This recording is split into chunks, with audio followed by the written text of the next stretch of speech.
What's going on, everybody? Welcome to the Late Night Ride. I'm your bro host, The Ride, and tonight we're going to be talking about why Suge Knight is such a bitter-ass bitch.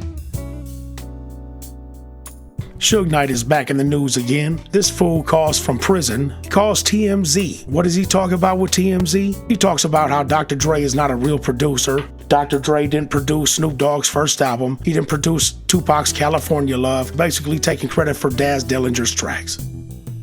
Daz Dillinger actually hit Instagram and went out there and clarified it, saying, no, Dr. Dre did produce it.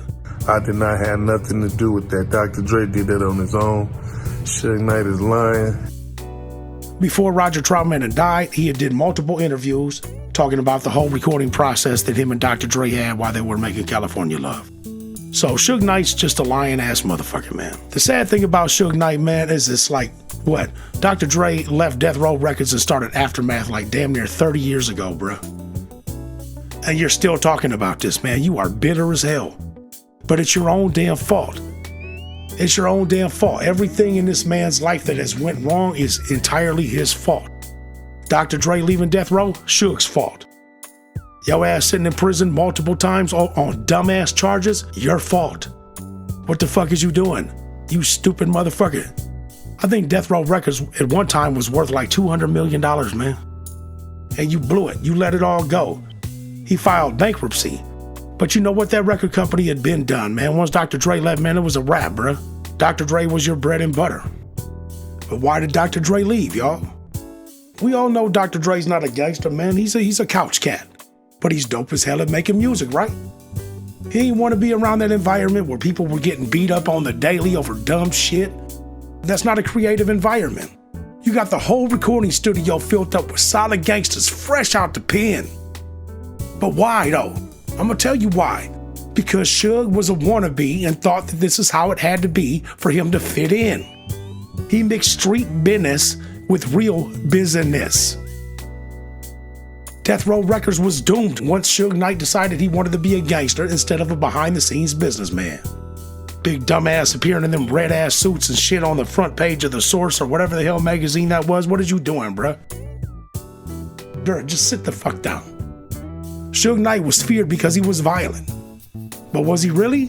Was he violent, or was it the gang members he had around him that were violent? Mob Rouge did the dirty work for him, man. They were the intimidation factor.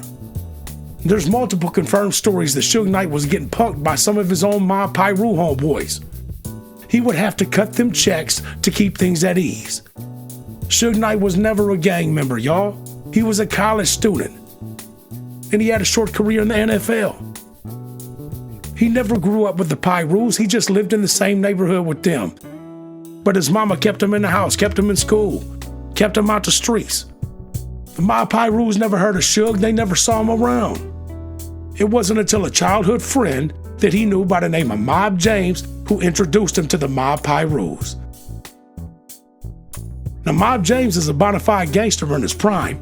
Unfortunately, the man turned into an FBI informant and started telling on people. Who knows why? That's a whole nother story. Mob James was Suge Knight's introduction to the Mob Rouge. And up until that introduction, Suge didn't know none of them. Suge's a teddy bear, a couch cat. He only started presenting himself as if he was one of the homies after he bought his loyalty. Okay, because I guess you said that whenever you'd get mad at him, I get a check. Now, in my opinion, this all makes sense. This man doesn't know how to be a G. This is a man who had other people do his dirty work for him. This is a man who claimed the set until the set would put him in check, have him cut a check so he could then claim the set again. you'd get a check. This is a man who couldn't square up with Claybone Sloan. Claybone Sloan, the dude at the burger joint? Yeah, the dude who punched Suge when he was in the truck. And then Suge wound up panicking like a bitch and ran over an innocent man out there. Yeah, that's why Suge's sitting in the pen right now, because you panicked. A real blood went up and punched this motherfucker in his face in the truck. They started squabbling or whatever the fuck. You panicked and took off and killed the man on accident. And what were you doing there? You were really showing up at this burger joint because you heard Dr. Dre and them were going to be there. You were going to try to extort Dr. Dre out some money. Dr. Dre and them weren't necessarily scared of Suge Knight. They were scared of how dumb he was. how you would put some money down and have one of your Ma Pyru homeboys or somebody that wanted to impress you do some shit for you. But him himself, Suge Knight, man, Suge ain't about shit. Suge's just a wannabe G. He's just a con man. Suge Knight preys upon the weak people, man. But there's been plenty of times, man, where people, the stories you don't hear about, like motherfuckers is like, man, fuck you, Suge. Who the fuck you, man, bitch? Punch your big ass right in your motherfucking teeth, man. Who the fuck you talking to? Who the fuck you think you are, man? You're a nothing. You just act like you're a big bad guy. But you're a big weak bitch. Do your research on it. There's a lot of people out there that stood up to Suge Knight that you don't hear about. Suge Knight only bullied the weaklings. And there was a lot of weaklings at death row. Some of your favorite artists were some weak ass motherfuckers, man. I don't give a fuck what neighborhood you say you claim, this and that, man. There's weak ass cowards in every gang, period. As I said before in a different video, just because you're from a gang doesn't mean you're with the shit. It doesn't mean you're a toe-the-line type of cat. Doesn't mean you're a soldier. It means you just get to claim this neighborhood that you're around. It doesn't mean you're with the business, man. It doesn't mean shit. You're still a weakling. And Suge Knight's a weakling who preys upon the weak. And that's my take right here on the Late Night Ride.